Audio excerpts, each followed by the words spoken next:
Now playing the Hook and Bridge podcast. I fucking love Kesha. I'm telling you, I'm the worst person to have a podcast. I can barely speak.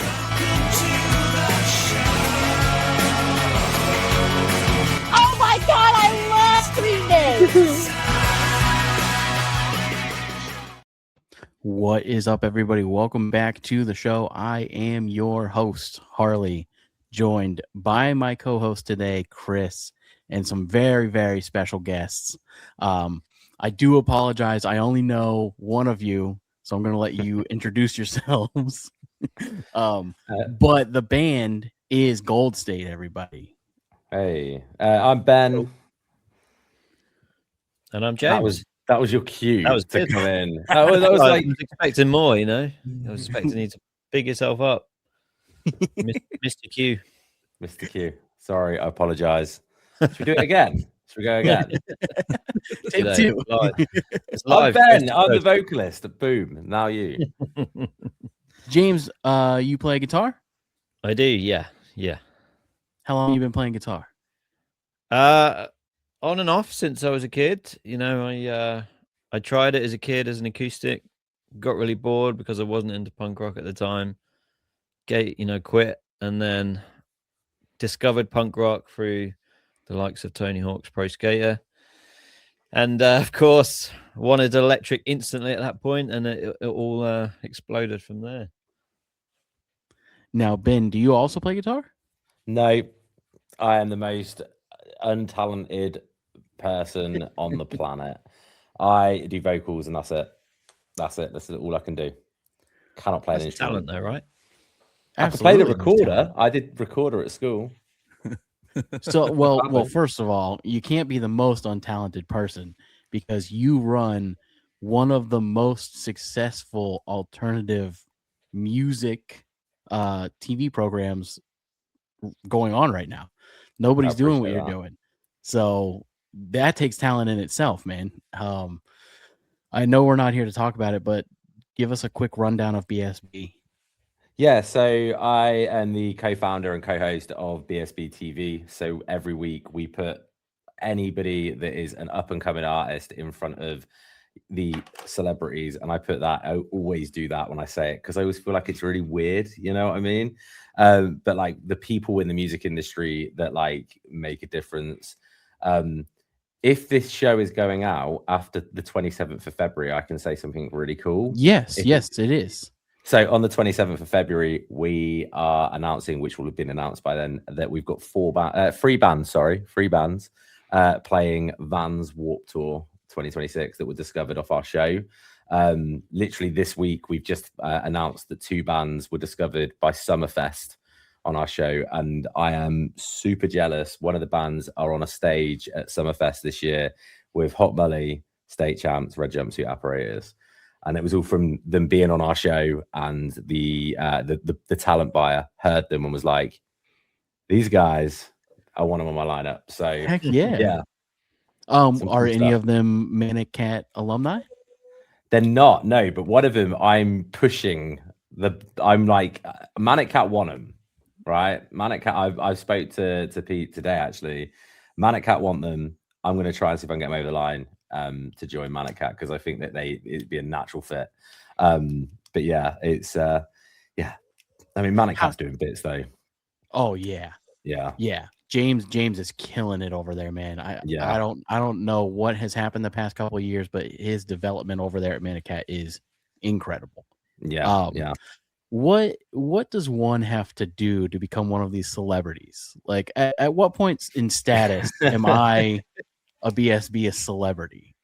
Dude, you can come. You can come on our show anytime. Like we do. So basically, we do like a track of the month thing every month where it's just me and Danny, and it's so weird. Like we get record numbers every time we do track of the month, and basically what it is all the bands that have won track of the week or an industry pick where our guest has selected them as an industry pick. We put them all together and we make them fight it out for track of the month. But it's only ever me and Danny that do it. So we said that in 2026 we want to get like other podcasts on with us, other people that like have been really big supporters of the platform, and get them to host it with us. So there is an opportunity, Harley, for you to come on and do that. I'm with us. in, man. I am 100% in. Another big thing happens next week. I noticed the Pikachu and Charmander there. Pokemon Day is the 27th. Are you excited for the 30th anniversary? I can't. No, I'm not. Because how the heck is it 30 years? I remember. So in the UK, we had a store called Woolworths, which James, this will bring back memories for you. And I remember every week, my dad is literally the most like regimented person I've ever met. So he will like even now, every weekend he goes to his local town. They mooch around the shops, do all of that. And I remember as a kid, we'd go into Woolworths every Saturday, and I would go up to the Game Boy section and look at all the Pokemon, like Red and Blue when it first came out. When Yellow came out and I had the chance to catch all 3 starters, game changer.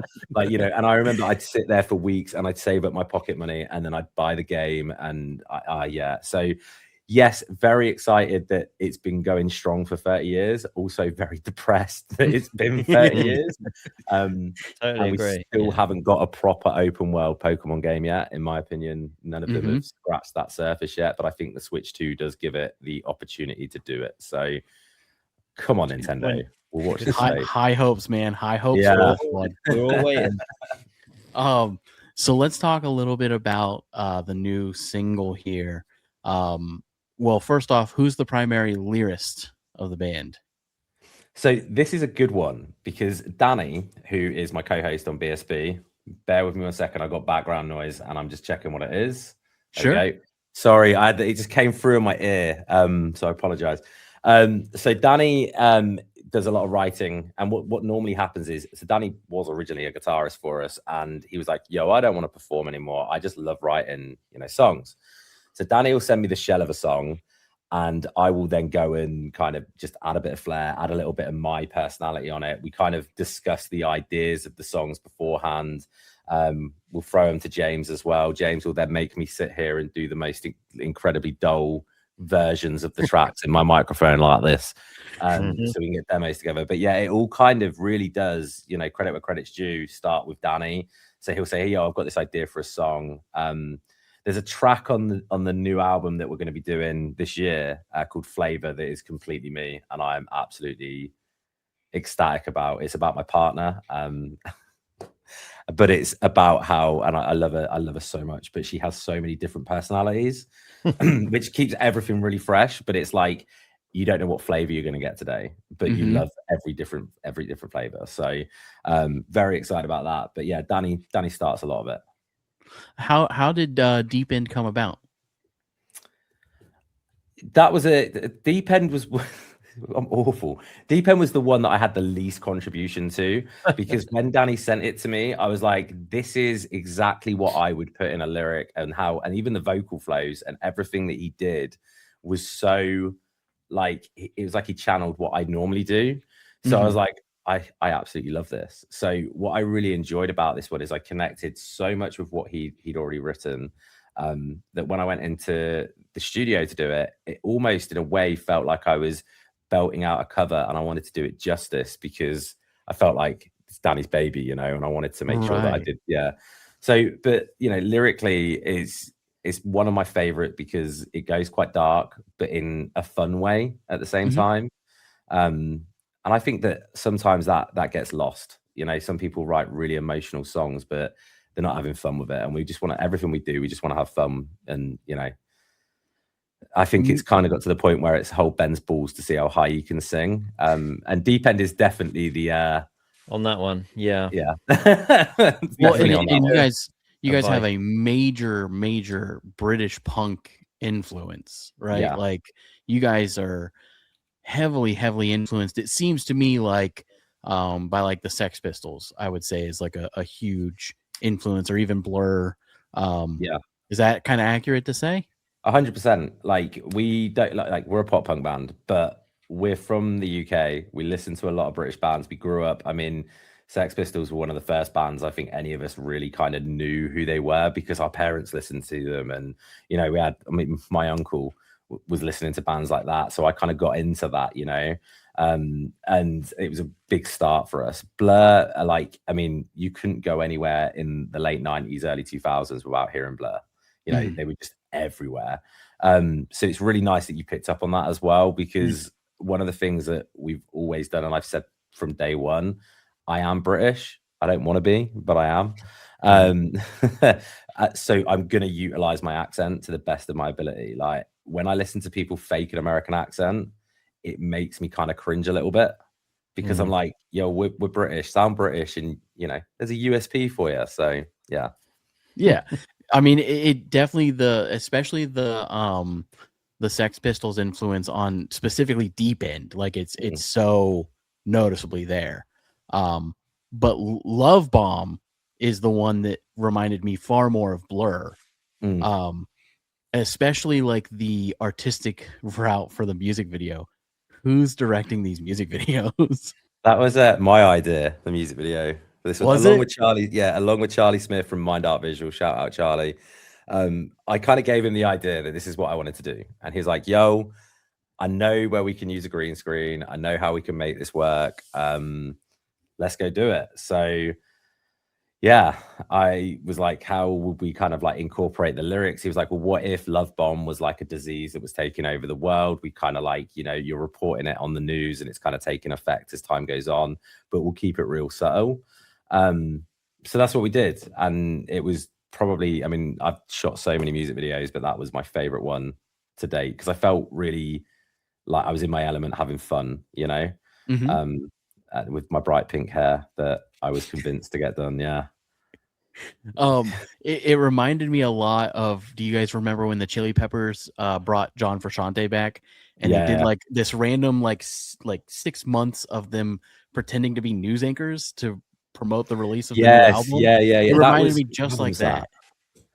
It was like 20 either 2020 or 2021, somewhere around there. It was new. That's funny. I didn't even think of that, but that's really cool. It was very much like their like artistic vision, you know what I mean? It also reminded me of like Beastie Boys back in the day, like their music videos. It's like this very fun kind of like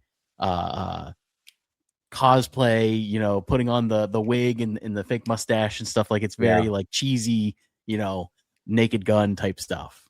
Thing is, I talk about music videos for a living and on PSP, and it was like when we went and did that video, it was like, kind of got to do everything I've told other bands to do, which is like lose your inhibitions, just have fun, really go for it, because ultimately your music video is an advertisement. If someone's watching a video and you're static and you're not enjoying it, they're not going to come and see you live, right? And if you're having fun and partying and just having a good time, people will be like, these guys rock, I want to go see them live. Yeah, lose your inhibitions, feel the rain on your head, and anything else she said in that song. Yeah. Energy up. So speaking of being so heavily involved in music videos, do you think music videos are a dying art? No.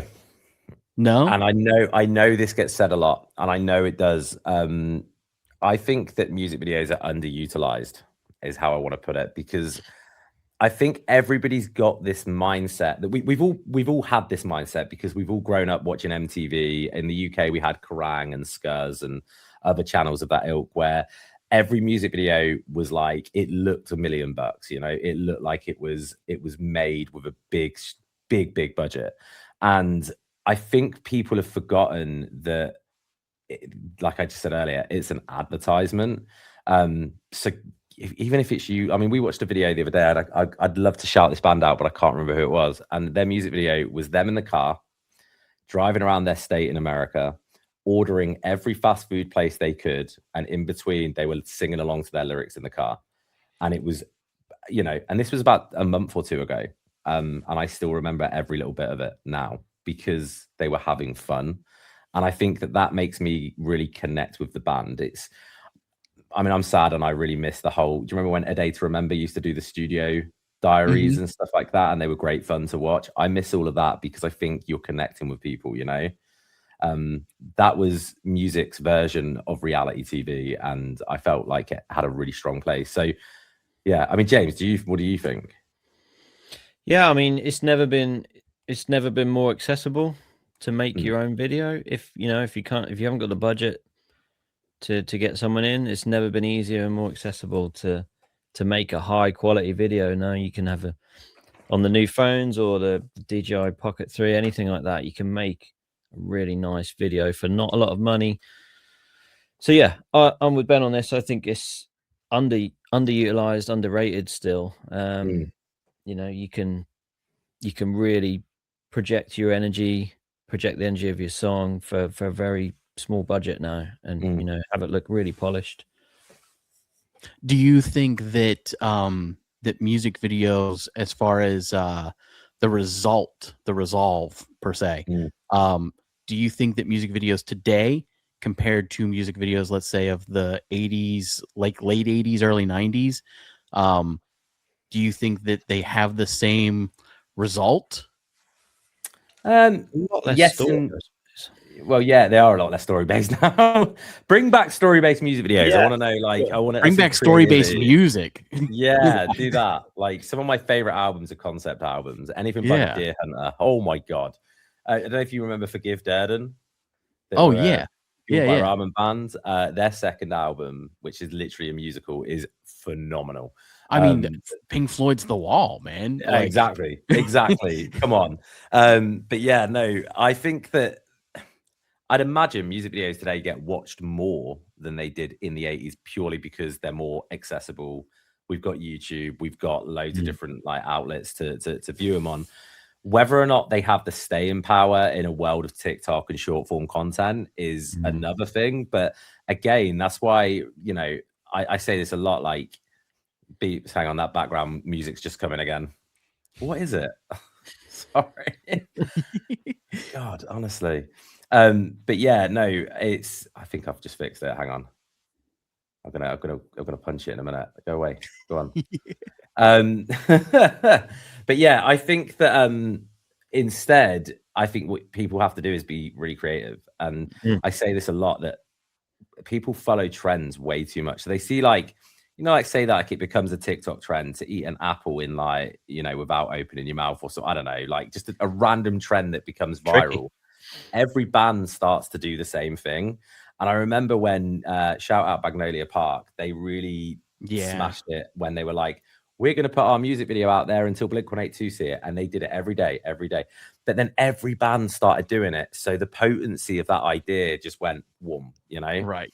And I think that you've just got to be creative, think of something really, you know, strong and unique, really, to make it stand out.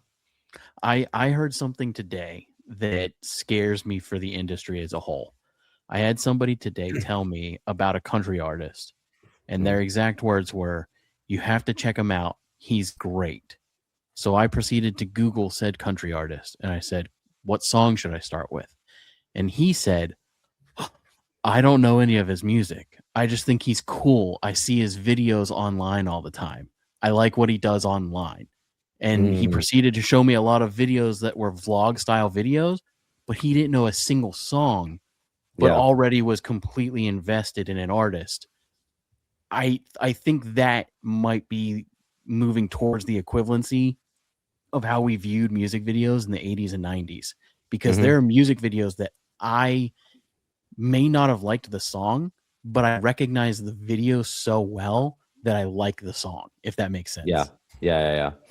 It's funny because I see it as, I mean, there's a lot of bands that I see that they sign really cool deals and stuff, and it's not off the back of them having good music, not that their music's bad, but it's because they're social numbers.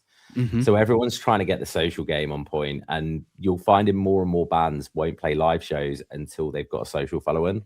And I've seen that. I've been in my other project. We did the same thing. Like, we were like, hey, let's just not play any live shows. Let's release a load of music. Let's get it out there. Let's see if we can get people to pick it up, and then let's play some shows. And it worked. But, you know, for that first sort of like 18 months of being a band, we didn't do anything that your traditional band would do. which is like play shows and and all of that. And I think that's kind of where we've gone now. There's a lot of TikTok artists out there that make it on TikTok before they even play a show. Right. Like look at like Swayco. Swayco got such a big following on TikTok before he started touring and stuff. And I was obsessed. I'd heard Swayco on TikTok and then went, I've got to Spotify this guy. Like he sounds amazing. And then the rest kind of followed afterwards, which feels a bit of a reversal from traditional, if that makes sense. Mm-hmm. I've just literally got back from seeing a band that got big on TikTok. Yeah. And now they're touring and selling out. Really big venues and doing great. So it's a strange. Where are they playing tonight? My local university. Yeah, it's a big venue. Yeah. But yeah, so it's totally different because I'm from the era of 200 shows a year in a van or nothing, But yeah, it's nice to see it come around a little bit. It's a lot easier on the body to do it to do it this new way around. It's a lot easier on everybody's health and mentally and physically. So can I just big James up for a second, by the way, guys, because James has like the coolest side gigs ever. Oh yeah. What do you do, James? I don't know what you're talking about. James is in Europe. James is the guitar tech for Less Than Jake. Oh, that's cool as hell, man. Yeah, heading out with them next week, actually, next Tuesday. Yeah. So he does Less Than Jake. You've done a Treyu as well. Yeah, cool. Filled in for a Treyu. They're brilliant. They're brilliant guys. And this year I've added A to my roster of clients as well. I didn't even know that. You didn't even tell me that. That's cool.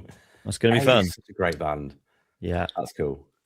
So speaking of the guitar player here, as a fellow guitar player, how do you achieve that genuine like British sound? Because your playing style overseas comparative to American style, vastly different. So how do you achieve the tonalities on your rig for like a traditional punk, British punk? Well, it's funny you say that because I use what would be traditionally American sounds, but blended in a way that it kind of keeps our, I guess, mid forward kind of sound. So it's actually, I use a lot of mesa tones, and soldano. So, quintessentially American sounds, but just EQ'd in a way and blended. So I usually combine a mesa and a soldano in the studio and just pan hard left and right, and it sounds absolutely killer. Don't you have a pedal that's got a picture of a cup of tea on as well that you press? Well, of course. I mean, I'm English, right? So I have a tea dispenser on the pedal board. So, you got to.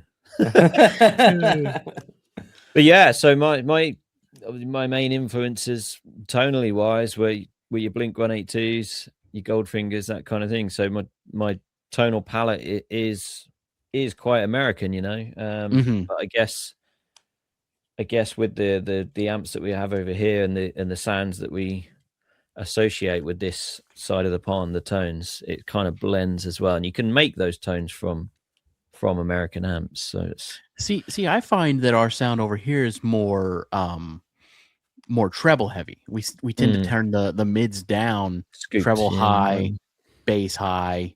When I think of like the American punk tonality, I think of like I hate to say it, but like Green Day, Arctic Monkeys, the Black Keys, very bass centric guitars. But interestingly, they're British amps, so it's kind of right. We're just trying to do what you guys do, and you're trying to do what we do. Yeah, exactly. Yeah, borrowing each other's gear to do it. Yeah, right. Love it. What kind of guitar do you play typically? I am a Gordon Smith artist, so they are a manufacturer based here in the UK. Make absolutely incredible guitars for ridiculously low prices. So more of like a Strat style. They do traditional Strats, telly bodies, very very similar to what you'd expect from a classic T or an S. Everything through to their actual origin is like more of a Les Paul Jr. kind of style, single pickups. That's how they started in the 70s, very much synonymous with the punk scene over here, that brand. And they were bought out recently and they've expanded, and they're now doing, all your typical guitar shapes that they can't call the real thing, but we know what they are. But incredibly made guitars, super, super high quality, great team of people, and I'm grateful for their support on the road as well. So You say Blink-182 was a big influence on your sound. oh yeah. Would you say Angels and Airwaves also had a influence? Were you more of a Tom DeLonge, or was it more of a Mark Hoppus situation, Boxcar? I was more of a Tom DeLonge, but Take Off Your Pants and Jacket era.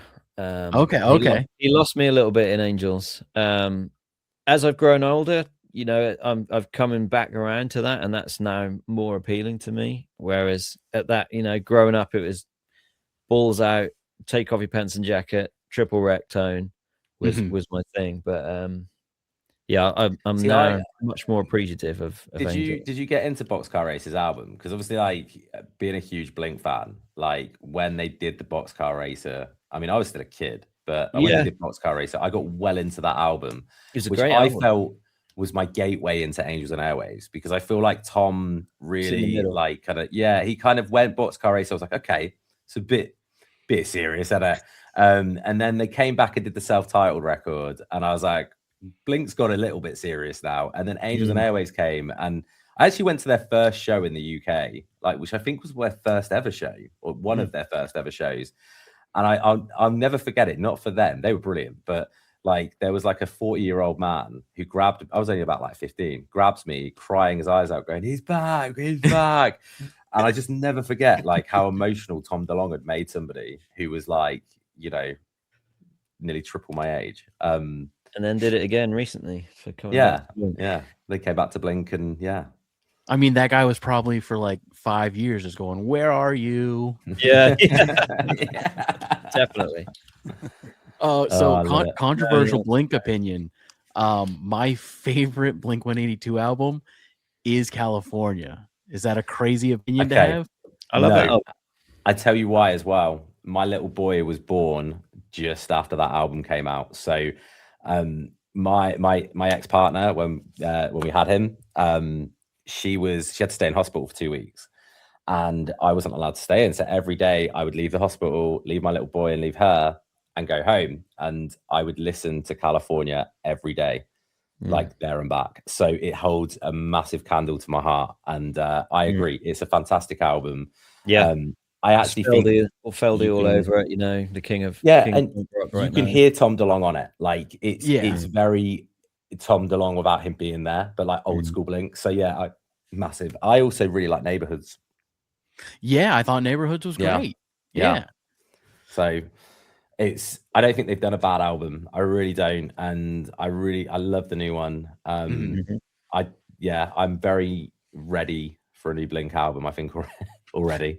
But I think that every album they've done has been great, and Skeebs did such a wonderful job when he came. Absolutely. What a guy. One of my favorite Blink shows was seeing them with Matt Skiba, and I just thought it was great, like the way that they had the energy, they had the front bottom supporting them, so I was like well in my element, and it was amazing. So epic band name, by the way.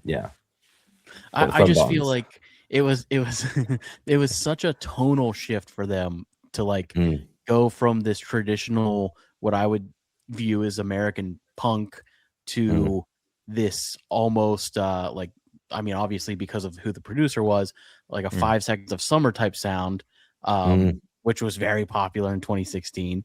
But it was that sound, that boy band sound with the hype of a punk band. So you have these incredible instruments, this great melody, really punchy, catchy choruses, with the depth of Blink, and like the funniness to their lyrics mixed in with the seriousness that they could pull off. Man, it's such a fantastic album. Bored to Death is definitely like a top 10 song for me. Pin the Grenade off 9 is one for me. Pin the Grenade off 9 is, I don't know why, that literally scratches such an itch in my brain. Right. Feldy pushed Skiba into such a high range that it just opened up his voice. You know, if you compare it to Trio, he's a lot higher in Blink, and it really worked. Yeah. On the recording anyway, but and then Tom comes back and crushes it in the last album. Like, they just really just elevated from there. They were on fire. Yeah. Well, I want to talk about a couple more songs here. Let's talk about Bad Blood. The person who that's about will know that that's about them. And that is as much on a recording that I am willing to say. I'll give you a hint, though. It's nothing to do with a relationship. You know, I didn't think it was. I'm going to be honest with you. I was a little disappointed when I clicked on it and it wasn't a cover of a Taylor Swift song. Yeah. So, I mean, well, no, Taylor Swift is a cover of ours, all right? You know, there's a paradox here. Come on. We'll do anything to get sued by Swiftie, you know. That's what it was. No, but yeah, it's I love that song. That's awesome. It got a lot of feeling out on that one, big time. And interestingly, we went to the studio and we had the chorus, and my producer like turned around and was like, I really like the chorus, but you can do so much better. And he just deleted everything and said, let's start again. And it was like, okay. And we came up with the chorus that is the chorus now within about 45 minutes, just sitting, jamming a few things, working a few things out. And yeah, I'm so grateful that we did it. I love the gang vocals in it. I love the instrumental behind it. I love Bronny's feature. I think she absolutely killed it as well. And, you know, she knows who it's about and what the story is about. And she couldn't wait to get involved. So, which was awesome. So. For me, when I listened to it, I thought it was a friendship. And nothing on it said relationship to me. It felt more like a falling out with a close friend. You're on the right page. You're on the right track. Yeah, on the right track. And then Nothing to Lose. So I would say that one to me is your serious song. Yeah. You know, I felt like Deep End. It's a little harder, more punk driven. I felt Love Bomb was like I said, a very fun song. Bad Blood felt very personal, and then this one I think is kind of like your lyrical comparison to let's say, I'm trying to think of somebody in the punk scene here. Here's a good one. We'll say like Mayday Parade, right? Yeah. That's kind of how I felt about Nothing to Lose. Am I on track with that one? I'd say so. Yeah, we definitely channeled a lot more modern bands with Nothing to Lose. It was like so with Goldstate, what we're doing moving forward and what we have always kind of like strived to do, but we built into it, was kind of really mix the nostalgia of like your Blinks, your Green Days and bands like that, but with that really modern MGK, Mod Sun, Black Bear style, and take a little bit of like, you know, Mayday Parade, All Time Low and stuff like that in the middle as well, because, you know, there's a reason why those bands are still going strong today. So yeah, that's a massive, I take that as a huge compliment. So yeah, I definitely feel we really did. I feel we got that one 100% right. There's nothing about it I changed. There's one bit when we went to the studio where I go, where did I go wrong? And I was like, I fucking hate that with a passion. And now that it's done and it's out, I absolutely love it. And it's like, you know, sometimes again, lose your inhibitions. But yeah, it's my favorite out of all the songs. It's my favorite one that we've done. Same. Hell yeah. Lyrically, what was your involvement on that one? Quite a lot. So with Nothing to Lose, again, Danny kind of started with something. It went one way. It was like I brought it back middle, kind of made some of the rhymes feel a little bit less like nursery rhyme-esque, because that's like a lot of how Danny writes it, which I love, because the same way like Blink write and stuff like that. But I kind of wanted to mix it up a little bit. We obviously gave the lyrics to Jarrett from Bowling for Soup. He then went and did his bits, and we gave Thomas the actual monologue that Thomas Nicholas from Kevin from American Pie does is actually a voice note that Danny's uncle gave him after. Oh, really? Danny's cousin or uncle, but gave him, and it was like pick yourself up. You need to dust yourself up after a breakup, and Thomas Nicholas like recorded it and literally did it on an iPhone backstage at a gig that we were hanging out at. And we stuck it in the song, and it was really, really cool. Yeah. How did the collab with Jarrett Reddick come about? So Jarrett was a co-host on BSB for a little while, until I he didn't got too know that. busy. Did you not? Yeah, he did our track. He used to do our track of the month with us. So like every month he would join us, and he would also get us a guest for track of the month from his little black book, I guess. And we would have a Jarrett and a guest on, and it went really, really well. And Danny's known Jarrett for years. They actually hosted a podcast together called Music Networking 101. So it just kind of came about naturally. I did know. I knew that. Yeah. Yeah. So it kind of fell together naturally. We asked him to do it. He said, yeah, I'll do it. And he sat down one day, did it, sent it across, and we were like, yo, this is perfect for what we want. So it was really, really cool. Shout out to him. We did a fantastic interview with him a few years back. He yelled at me for calling him a rat and not a mouse. So that's one of like the biggest things in our career so far is him yelling at me about calling him a rat. But no, it was such an awesome interview. Dream come true. He's such a cool guy, and he's so helpful, man, with everybody in the industry. Truly, like he'll drop whatever he's got going on to be like, yeah, let me lend you a hand to lift you up to the next level. So speaking of that, what advice would you give to an artist in the industry coming out? Because obviously you guys fairly new, right? 2025. But you've been involved in the industry for years. So what kind of advice would you give to somebody that's just kind of starting out their career? It's a business. Good question. Yeah. That's my first advice to any band is you're not a band, you're a brand. And I think that we can't stress that enough. Like when you decide that you want to write music, if you want, like, there's two ways you can go about it. You can do it as a hobby, you can do it as a career. And unfortunately, the latter of that is very, very difficult. But one of the fundamental things to get right is to remember that everything you do has a footprint and it's a brand. Yes. So get a logo, make sure it's clean, do artwork, make sure that you're doing it correctly. There is some phenomenal artists out there that will do work for you for very, very good prices as well. Don't use AI, because otherwise you'll get slapped. Please don't use AI. When you go and write, make sure you find a studio that knows you, and ultimately just have fun with it. Like, honestly, I know it sounds really serious being a brand and a business, but you still got to enjoy it at the same time. And if you get that right, you might get the recipe to be successful. It's difficult, a handful of bands get to do it and blow up. That's just how it is. But if you do everything right, then you can walk away saying, I gave it all I've got. Yeah.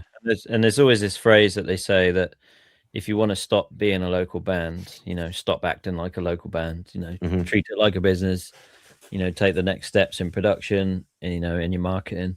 And so it's very true. It's a relatively blunt statement, but it's totally true. Right. My last question for you guys, being involved in the industry for so long, and with all of the connections you've made over the years, who would be your dream collaboration for a track in the future? Now, when I say this, I want to preface that I'm not talking about like somebody that you admire in the industry. I'm talking about somebody that fits your sound.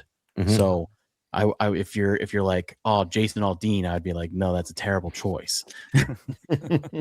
Garth Brooks. I've got two. Garth Brooks. Yeah. Oh, Zach Bryan. God, GB. country meets pop punk here. I've got two. Mine's always been Dan Campbell from the Wonder Years. I really believe, Dan, he's a fantastic vocalist, someone I've really inspired, looked up to. And because of that, I quite often wrote songs and thought he'd sound really cool on this. And then recently, I can't get out of my head that I really want Austin Knight from Waterparks on a song. Okay. Just because I love the way he does his kind of raspy rap singing. I love the flows that he's got. Like, Waterparks are one of the funnest bands to like warm your vocals up to, because he doesn't breathe, I swear. Like, and so you really have to work at it, and it's cool. So yeah, they'd be my two 100%. And I think that they bring a lot to Goldstate and bring the sound out in a really massive way. Hell yeah. What about you, James? That's a really, really tough question. Really tough question. I'd love it to be someone with a really high singing voice to really blend nicely with Ben's lower register, but a name is just escaping me completely. I could have said the easy answer, Tom DeLonge, but Justin Hawkins from the darkness. Well, no, I mean that would be pretty cool. Yeah, Oh, that would be That's cool. beyond a high voice. I wouldn't be would not be doing his vocals live. No, that's a great Wait, answer. I think that would blend nice. Yeah. Trying to think of like a super high vocalist. There was somebody that like Ghosts collaborated with Chris. You definitely know Kellen Quinn. Yeah, Kellen Quinn. And Kellen Quinn does collabs. Kellen Yeah. Quinn is the most played artist on BSB. Yeah, Really? interesting fact, because he's collabed with so many bands and they've had their videos on BSB. And That's yeah, awesome. we make so many jokes at it. Like, we're gonna have to have Kellen on, and I've said when we do get Kellen on, it will just be we're just gonna play all the collabs that we've played for Kellen. That's what we'll do. We'll just do an episode of Kellen, and it's hang on, I know this song. Yeah, no, it's yeah, he'd be great. Or like Vic Fuentes from Pierce the Veil. Yes, Someone like that, absolutely. you know? Right. Yeah. I've got loads. Or you could go the opposite with like an As I Lay Dying or Of Mice and Men. Go real heavy. Yeah. Get chugs going on the guitar. Get a beefy breakdown. James, let's do it.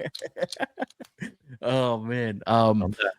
So before we move on to the game, I just want to say Danny Otto, good friend of mine from Just Happy to Be Here, has been on BSB a ton. Yeah. Everybody go check out Just Happy to Be Here along with Goldstate, because Goldstate, fucking awesome. You guys are awesome. I love the British influence. I'll be honest with you, you're the first British-based band that I've ever downloaded music for. So there's that. We like. Love that.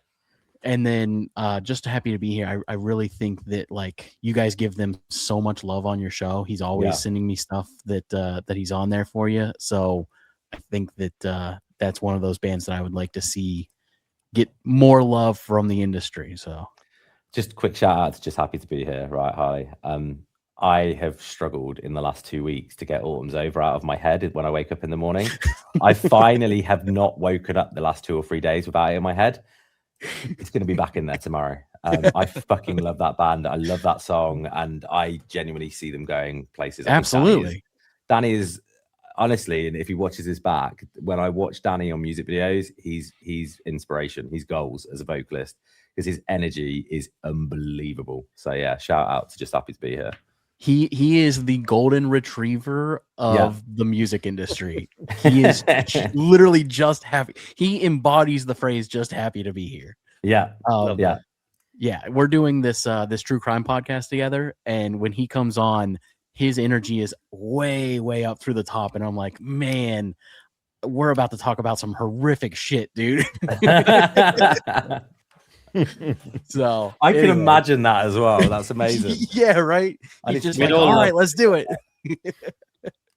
So I got 2 game choices for you today. Okay. One of them we've never done before, so feel free to say no. One of them we love to do here, especially for new artists. It's called mixtape. It is sort of like Cards Against Humanity. We read off some prompts. You respond with the title of the song. You can go the funny route, the serious route, your choice, dealer's choice. The other one, my wife bought me some music jokes for a holiday recently. Would you guys like to do a try not to laugh challenge with, I kid you not, some of the worst jokes about music I've ever read in my life? I'm down for that. I mean, James, it's up to you. Yeah, I'm down. I'll suck at it. I'll be honest from the start. But yeah, you're so dry. You won't laugh. I'll be out before. Yeah. I kid you not. These are just freeze the screen and cheat. these are so bad. All right. So, Chris, James, hold up 1 second. I knew that. You got this. Dude, you interview so many people. It's fine. You could just call me whatever. Like, well, fun fact: did we do a Zoom call together? We did. Yeah, I thought so. Year. Yeah, you didn't have the beard then, right? Yeah, but I probably shaved. Like, okay. I go through a phase of either like shaving and then like leave it. The whole time I was watching the music videos, I was like, I fucking know that guy from somewhere. Love it when that happens. I know. Anyways, first question or first joke. What do you call a crazy band competition? Bandemonium. James, do you get it? It's great. It's great. Yeah. That's good. What did the DJ say at the dinner party? Let us turn up the beat. Jesus. So Like, bad. So bad. Chris went, like turnips. You know what I mean? oh, God. It makes it funnier when I explain the joke. See, that you can't do that. That doesn't count, right? What is a cat's favorite song? Three Blind Mice. Because cats chase mice That was good. that one. around the house. Yeah. Why did the pianist keep banging his head against the keys? Oh, this one's good. This one's actually good. He was playing by ear. You know, That's very clever. No, I'm not going to go. Also, when you said pianist, I definitely misheard you. Same. Nearly broke then. I nearly broke them. four adult men laughing at a joke about penis. Come on, Yeah. man. We're Blink fans, right? We're Blink fans. Yeah, come on. We're 90s kids and we're Blink fans, so it's a dangerous combo. If I was on a desert island, the record that I would most like to have is for long distance swimming. I mean, yeah. Instead of the The music ultimate goal to record. get up. You guys are killing Seems this. logical to me. What rock band consists of four guys that don't sing? Mount Rushmore. Like the mountain? Yeah. Chris, you get it? There you go. Why couldn't the student finish their music homework? Because they forgot their notebook. Hardy, you've gone. So bad, dude. Have you heard about the new marching band? I hear they're making great strides. You know, like like walking, like on a field. Harley, just Yes. know that in this moment, I hate you. Why do rap artists love Christmas so much?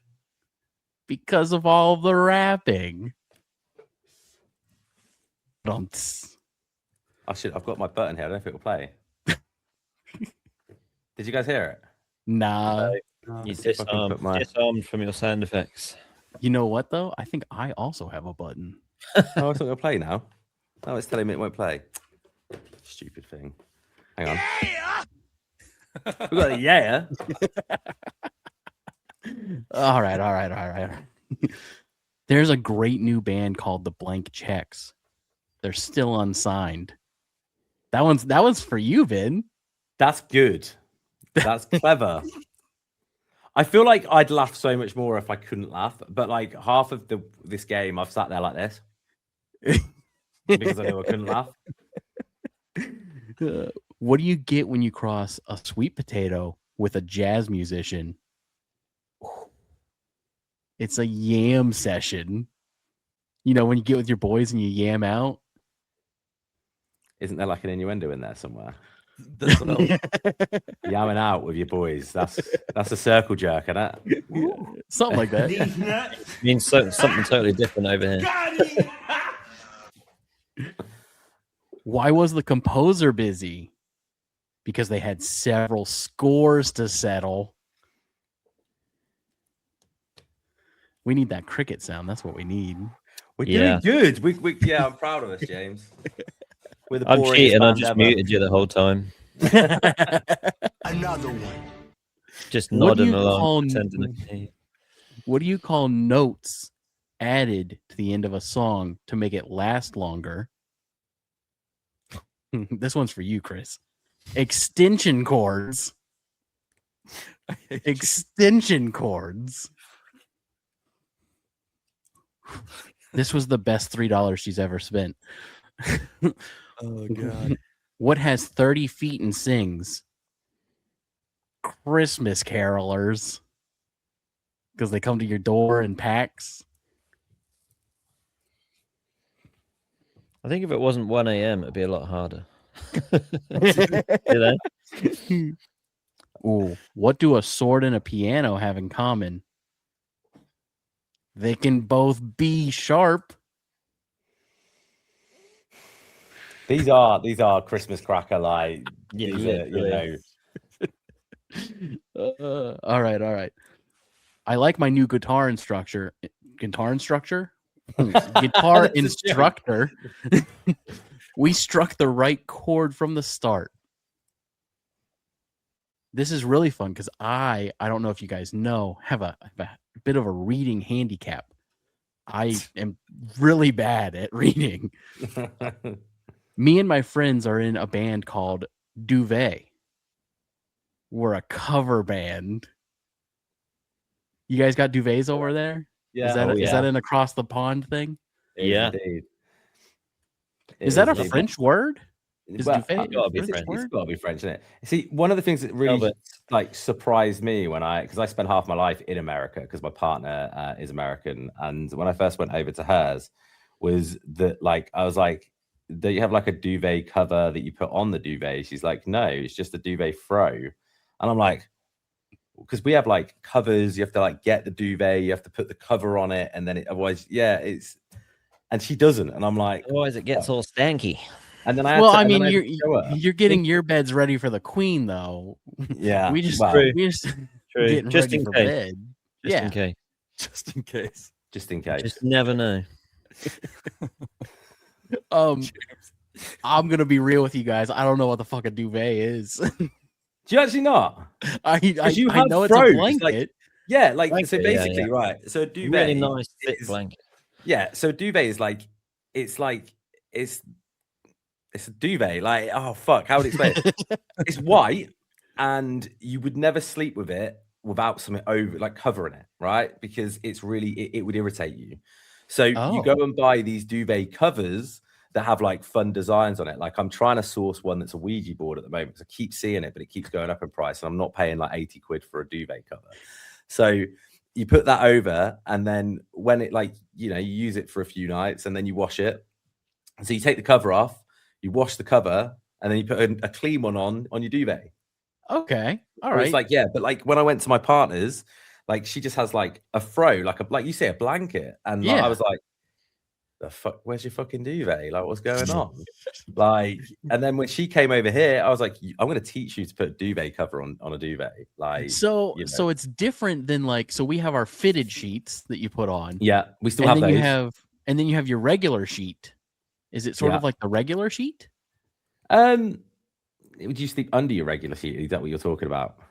So I you mean, sleep yeah, over you your do- fitted sheet, yeah, and under your regular sheet. It's yeah. basically the same as your regular sheet, yeah. Okay. Well, then that makes sense. That makes Yeah. sense. Yeah. Cozy. We live in a cold country, so we have to That's stay warm also at night. true. Yeah, Yeah. yeah. It's So you freezing guys still here. do the fitted sheet too, though? Yeah.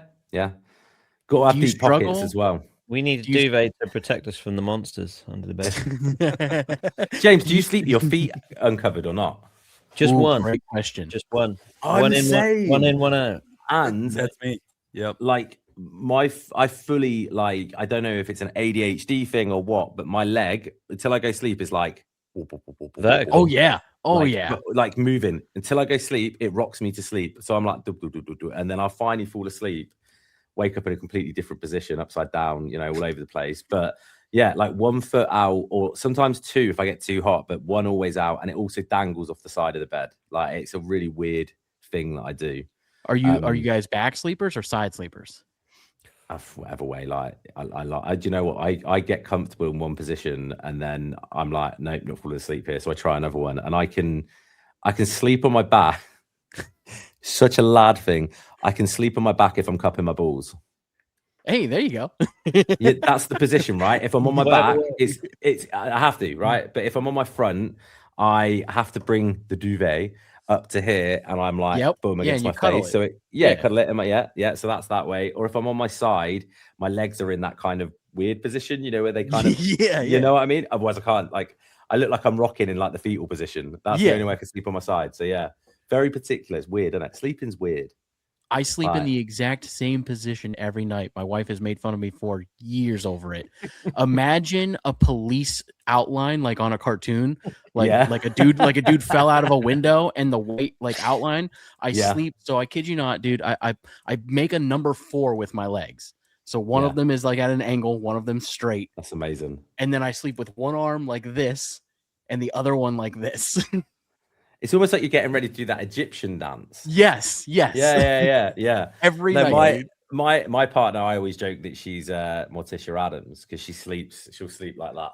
That's crazy. On her back. That's crazy. On her back. That's Just still. terrifying. That's so Yeah, scary. She's beautiful, so it kind of works. But it's like I wake up in the night and I'm like, oh my god, she's a vampire. Like she's gonna eat me. Like But yeah, she That's sleeps so very still. scary. She looks really peaceful though. Add That's the other thing. night terrors into that mix. You got a pretty scary. That's Yeah. coffin behavior. She's just practicing for years and years and years and years and years to come. Like she's just like, I know what position I'm going to spend eternity in, so she's already well rehearsed in it. But yeah, And you want to get the Ouija board. You really are I know. living a dangerous life over I've got. Have you not seen my haunted doll? I don't know if you can see it. No. Should I bring it to the camera? Do you want to see my Yeah, haunted doll? absolutely. Come on, Lily. This is Lily, Oh my god. and she's fully haunted. Like she's possessed. I love this. 100%. I love this. She moves, and it's quite. I mean, I don't get freaked out by it. I love all of like paranormal stuff, but she moves. She quite often she'll move her arms like. So she'll be sitting. She holds my Less Than Jake and Bowling for Soup AAA pass that I've got. Oh, And, nice. there's times where because she holds it with both her arms, and like there's times where her arms up like that, and I live here alone. My kid's not been here all week, and she's moved around, or she's moved slightly and moved the cups, and yeah, she moves quite a bit. So she's a freaky little thing, but Great question here. Ghosts. You guys believe in ghosts? Obviously, Massively. Finn, you believe in ghosts. James, ghosts? I go through phases. I did at one point, but I think these days, no. It's an interesting, up and down that you go through. But yeah, there was a time when I did, but nowadays, not so much. I want ghosts to be real. Like truly, absolutely I want them to be real. Yeah. But I'm in the same camp. I'm finding it harder to believe. Yeah. There's so much nonsense out there on the 100% fake paranormal programs and things that it just kind of lost all credibility, and that's put me off. The paranormal industry. This is the thing. So I do obviously, and I've had my own experiences, but I do not sit here. There's no point. There's no. I don't have any insult by going, oh, you guys are idiots, you don't believe. Like I've seen stuff that cannot be explained. It literally can't be explained. I've seen people behind me in rooms and like clear as day that aren't there, when I'm in a house on my own. And there's a really cool experience in this house where I was on the phone to Danny actually, and my kid's toy upstairs started going off. So I was like, what the fuck is that? So I went upstairs. It was going across his bedroom floor, like just walking across the bedroom floor. I was like, okay, that's weird. So I picked it up, turned it off, made sure it was all off. But it wasn't one of these toys that really moved on its own. It was like, and it's never done it since. But my kitchen light doesn't work, and it hasn't worked for about 2 years. And I don't fix it because I quite like the ambience of not having, like, my bathroom goes into the kitchen. So the light from there and the living room makes a really nice ambient light in the kitchen. So when you're cooking and stuff, it's quite nice. It's a nice little, it's the right brightness. And it's one of those tube lights that I don't know if it's the light that the bulb or there's a part to it that might be broken. I can't be asked to work it out. So anyway, it's not worked for 2 years. On the phone to Danny, all this happened. And then I was talking about how I swear I've seen that kitchen light come on before. And it, as soon as I said it, just came on, just turned on. And I'm like, so I turn it off, turn it back on, nothing. A few days later, I was telling my partner and her sister about it. And I smoke at the back door. It's my bad habit in life is smoking. If you're a vocalist, don't smoke. I shouldn't. I wish I didn't. But smoking. And I was leant against the wall, and the switch was like literally, it's not. I'm too low to touch it, but it's like there, and I'm like leant against the wall, and I'm telling them about it, and I heard it like that, just switch on, light comes on. So I'm like, okay. turn it off. It's never come back on since. Like never, you know, in the last 2 years, it's not been on. But it's just crazy. Like, but when you experience stuff, it's really easy to be a believer. But if you haven't, I get with the way the paranormal industry is why you wouldn't, because And it's TikTok's full of definitely ruined strange, strange people, strange stories, creepy pastas. All of that has kind of ruined the paranormal industry. And there's a few that I recommend. I recommend the guys on Project Fear. If you watch Project Fear, I think they are absolutely amazing, and I genuinely have done so much research on them that I would say legit what they find.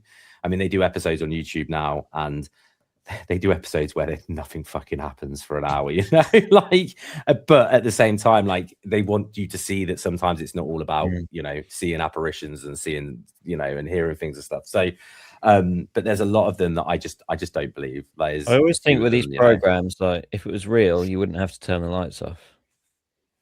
Yeah, but no, the thing is, happen in the light. You turn the lights off to make people uneasy, which creates suggestion, and then people think. I get that, but I also think there's more to it than just suggestion. I think there's a lot of, like, you know, the night vision cameras pick up a lot more because of color, the color frequencies. You know, I mean, I've seen stuff in the light. I mean, as a kid, some of my scariest moments in the house I grew up in, there was like this black figure, that just a shadow figure that I used to see all the time. And that's what I mean. I think the programs have ruined it for 100%. for genuine people. Yeah, we had one here in the UK called Most Haunted. It was a joke. Yeah, it was. I mean, I knew someone that worked on production for them, and if the episodes, they didn't fake everything, but if things were quiet on the episode, it was, oh, you get some marbles and just throw them, you know, do that just to make, you know, scare the presenters and make them think something's happening. Right. It makes you really not believe any of it, you know. So I totally understand that. My theory has always been that if you've had an experience and you truly, like, believe in ghosts, me personally, if that happened to me, the rest of my life, it's all I would ever bring up to everybody that I ever come in contact with, because now I'm like, I can now prove the existence of something after this life, which is monumental. We're all seeking. Yeah. See, I just don't know what it is, though, and that's the other thing I'm going to say to you. I'm not sure if it is a lost spirit or something. I don't know what it is. Like, but there's a lot of stuff. But this is it. I mean, there's so much that is, as we go along in time, we're in a really we're in the most bleak, beautiful time in history, where technology is coming along so much, but there's also so much crap in the world that I don't think all of us don't want to deal with. And I think that the more we find out about the universe and things like that, and, you know, different dimensions and stuff like that, the more we're going to understand. But at the moment, I think it's the unknowing. But I couldn't sit there and tell you that there's a soldier that died in World War II walking around my house, and, you know, because I don't know if that's what it is. I just don't know. But I just know that I've seen stuff that I cannot explain. I know things have happened that I cannot explain, and for that, it makes me a believer.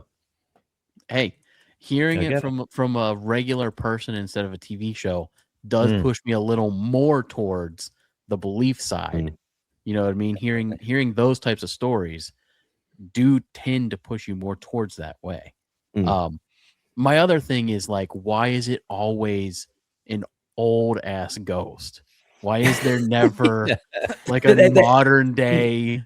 Yeah, there is, and I think that's the other thing.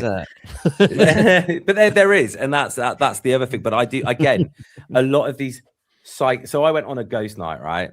And this psychic, and it was the worst fucking nightmare. I ended up nearly punching the psychic, right? He didn't see it coming either, which is crazy. You beat me to the joke. Oh, damn. But anyway, so we went to this place. It's literally like 5 minutes away from me now. And it's an old knitting factory, okay? Now, I went there once with my family. We went and did a ghost night. My stepdad and my mum, they actually taught me to do something called glass moving, which I can do, and I can make a glass move just by energy. And I don't know what it is. I don't know how it works, but we can get to the point where you can lift all your fingers off and a glass is moving, still yes or no to whoever. And it's weird, right? That's fucking crazy. It's creepy as fuck, isn't it? But, like, when I was younger, I was obsessed. But so we went to this factory, and the weirdest thing happened. Me and my stepdad were the only two. We'd only just got there. The first thing we did was a Ouija board. It spelled out the name of someone, right? they give you breaks during these ghost nights that you do at this place. So we went outside and I'm smoking a cigarette and we read a plaque on the wall on the outside and it said the last master hosier or whatever that word would be. And it said the guy's name that had just come through on the Ouija board, right? Creepy as fuck. So I got a real big kind of affiliation with this building because I was like, that was cool.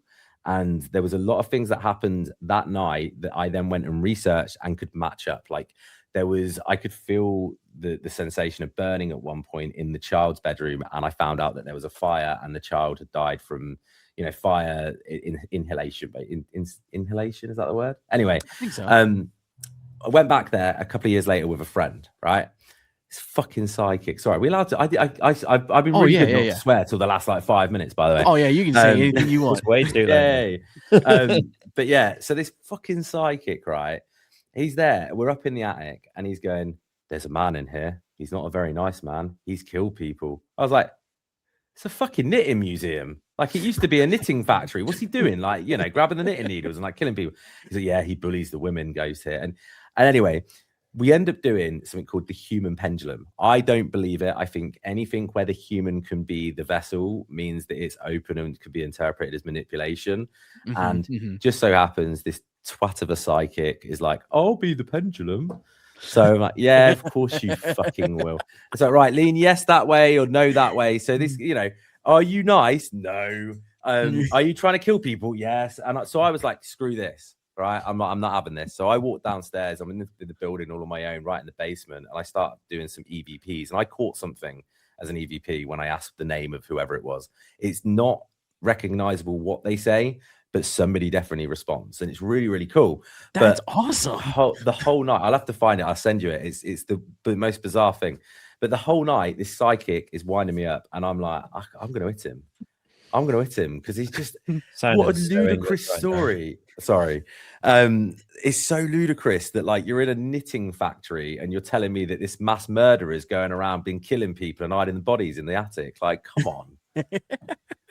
Googled it. There's no evidence. And the guy that apparently who it was, no one's ever heard of. The guy made him up and it wound me up. But that's why people hate the paranormal sector, because there's people like that out there that ruin it for everybody, Yeah. I want to do more like ghost type stuff. One idea that I've had for this show that we haven't been able to line up yet is to do an interview with a band in a haunted house overnight. Yeah. So like you spend the night and then you sit there and interview the band and tell ghost stories all night. I think that would be so fun. Plus, if you did it with us, you could still go to bed at a reasonable time. Okay? Perks of us being in the UK.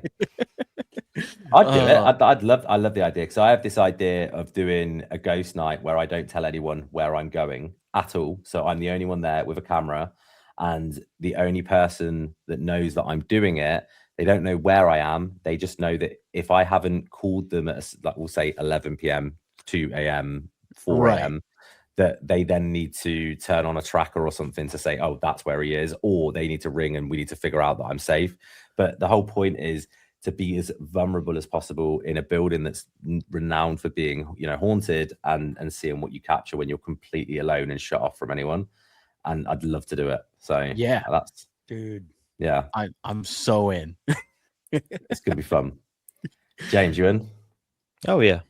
We'll just send James on a boat somewhere and be like, "You can go on a haunted boat." You'd be fine on that. That'd be fine. All right. I'm gonna read this one last one, and then we're gonna finish this up. Cool. Which music ensemble has a whale of a time in orchestra? As soon as you said orc, I knew where we were going with it. I knew. See, shouldn't it be orchestra? Yeah, I wanted to put the emphasis somewhere else, though. It just felt right. Anyways, guys. Those are beautiful. I love that. Goldstate is the band. Ben, James, thank you so much for hanging out with us today. This has been one of my favorite episodes, truly. Like, this is I could do this for hours, man. Just hanging out and talking. Yeah. That's it. That's what we want. Harley, you're on BSB at some point. Let's ping me an email. Anytime. Yeah. Anytime. Literally anytime. Absolutely. BSB is the show. Goldstate is the band. Check out Duvet everything. Duvet covers. Get your duvet covers. That should be merch. So are you guys doing any shows? Any upcoming shows? This will be We're working on it. March. Yeah, watch this space. Yeah, Maybe. There's some stuff going on with Manic Cat Records that we aren't at liberty to discuss publicly right now. Fair enough. Peter's going to watch this back, isn't he? Hi, Peter. You're Absolutely. You're sure, Peter. You sure? Hey, No. Anyway, we're gonna have Peter on the show here soon. So if you got guys to get him. if you have any fun stories, shoot them my Yeah. way. Get him a booster seat, all right, so you can see. No, Peter is an amazing human being. Absolutely love him. He's become like one of my best friends in this crazy industry. But yeah, we're working on some stuff, some really cool stuff in the UK. Watch this space and that. We've got another song dropping in April. Ooh. Called Blessing in Disguise, and this is the first place we've publicly said it. So there you go. Oh yeah. That's really, really cool. So yeah, look out for that. That's and there is, as it stands, there is a music video for that, which I'm not happy about because I was about 3 stone heavier when we shot it. So yeah, not looking forward to that coming out, but it will do. From our friends at Shark Room Productions as well. Shout out to Shark Room. So yeah, look out for that. Hell yeah. Awesome. Well, hey guys, thanks for hanging out with us today. We really appreciate it. I know it's late on your end. So thanks again, man. Really appreciate you guys. Hey, same. Thank you for having us. We've had an absolute blast and we'll come back anytime. Yes. Hell yeah. Hell yeah. Love it. And let us know when you're doing the Ghost Night show and we'll figure out something. Yes. We want to do it. Yes. With the lights on. Yeah. With the lights on. Under right, a duvet cover. All right. Have a great one, man. I'll see you guys later. Thanks, guys. Take care. All right. That was Goldstate, everybody. Chris, how do you feel? Well, obviously my voice is going out, so I would have said a whole lot more, but yeah, no, there's some pretty fun dudes. Enough to sway your UK opinions? Of course. I could see you lighting up the whole time. I was like, "Ooh!" By the end of this, Chris is gonna be like, the UK is actually pretty cool place. Like everybody's pretty cool over there." No, they're awesome, man. I didn't realize until I started looking into the band that they were the same guys that I had talked to before about being on their show, and doing some stuff with them. So that's pretty cool. I didn't realize it. I've never heard of their show, but I will be doing a deep dive. Yeah, it's really cool. It's like a really cool way to open up the industry to new artists. We all kind of started around the same time. So Manic Cat, us, and BSB all kind of started in the industry around the same time. So first I started developing a relationship with Manic Cat and doing their artists. And then after that, they recommended that I reach out to BSB to kind of collaborate with them on some stuff. And then we did a Zoom call about doing some stuff, like having me on their show and doing like a collaboration where the Hook and Bridge podcast would present like our interviews on their show as like a segment per se. And it was just a way to kind of get my name out there, because at the time we didn't really have any traction on anything. And we just never followed up on it. I got too busy. Things started blowing up, and I was like, I would love to, but I don't know how I can fit it into my schedule. So now things are kind of tamed and slowed down a little bit. So, well, tame and slowed down, and in the sense of like we're getting more efficient. Not necessarily that the show is slow. We're just more efficient in our approach. And Chris is slow. No, they're awesome, dude. I absolutely love that. That was great. That was great. We are still live, so careful. Oh, I know. I see it. I'm waiting. As always, everybody, please go check out the Instagram. Give us a follow over there. Go to the YouTube page. Subscribe. Our Patreon. I gotta promote our Patreon now. we've got all kinds of stuff going on over there. Let me take a drink real quick, though. Is it a screwdriver? Coffee. Why is it orange? Nah, it's brown. Eh. Anyways, so over on our Patreon, if you sign up for the $5 a month tier, we call it the music enthusiast tier, you'll get some really cool benefits over there. One of which is you get to pick a list and all of the songs on that list for us to go over on the show. Another one is early access to our guests. So over there, I will put up a post that outlines who's coming on the show, the background of the band, and then you can go on and comment a question that you would like us to ask that band. When we ask that question, we give you a shout out for asking the question. And it can be anything you want. Whatever you say on there is what I'm going to ask. The other thing that I want to start doing is a bonus show. So I would like us to do something on there. I don't know what yet. If you have suggestions, feel free to reach out. But more importantly, the most important aspect of the Patreon is if you want to sign up for the free one, it's developing the community and giving you guys a place, all of the fans, a place to talk. So like we have different fans that'll reach out to me directly. We have fans that'll reach out to Taylor directly. I'm sure Chris has people that listen that reach out to him directly. If you sign up for the Patreon, we all get to converse together as a community, and you can find other like-minded people that listen to this show that maybe enjoy music that you can kind of bounce stuff off of. The other thing is in this community, if you are a musician or interested in music or are an aspiring musician, there are people within the industry in our Patreon. So great way to connect and build rapport within the industry, if you catch what I'm saying. So, yeah. Was that good? Is that a bad promo? No, it was good. It was good. I'm not good at promoting stuff. Go to Patreon. Check it out. Car goes real good on Patreon. All of that stuff, like, subscribe, all the stuff that Taylor usually tells you at the end of the show. Do all of that stuff for us. I've been instructed that I shouldn't say to do it because it helps us out. I should instruct people to do it for another reason, but I forget what that reason was. Do it for the starving children in Africa. I'm a bad liar. Yeah.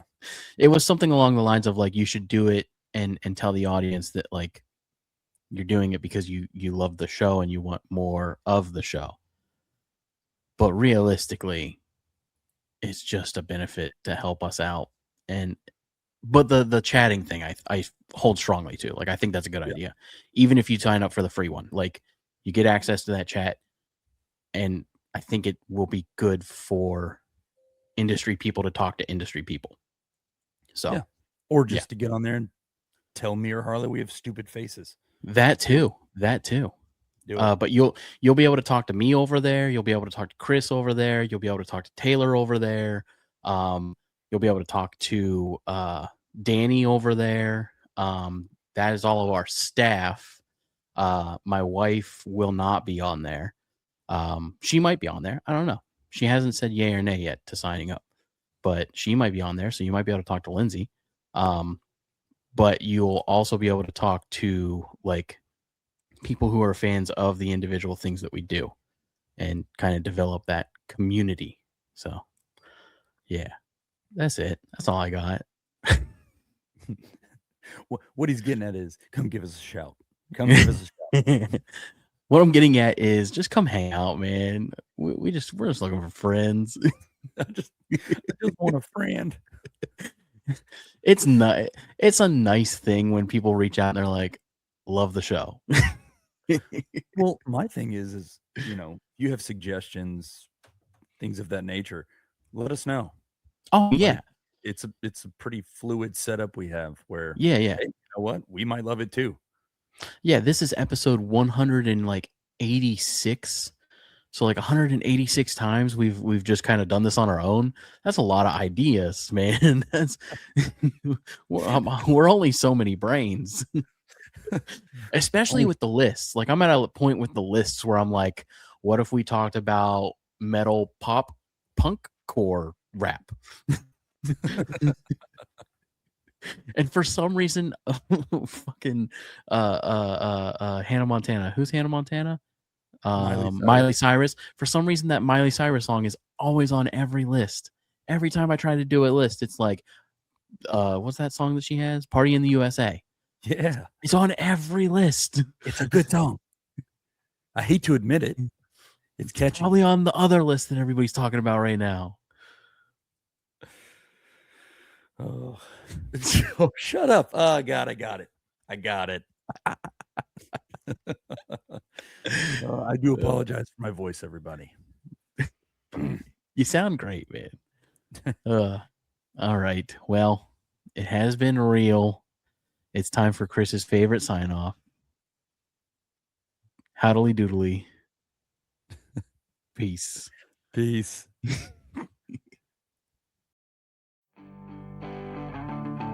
Thanks for listening to the Hook and Bridge podcast.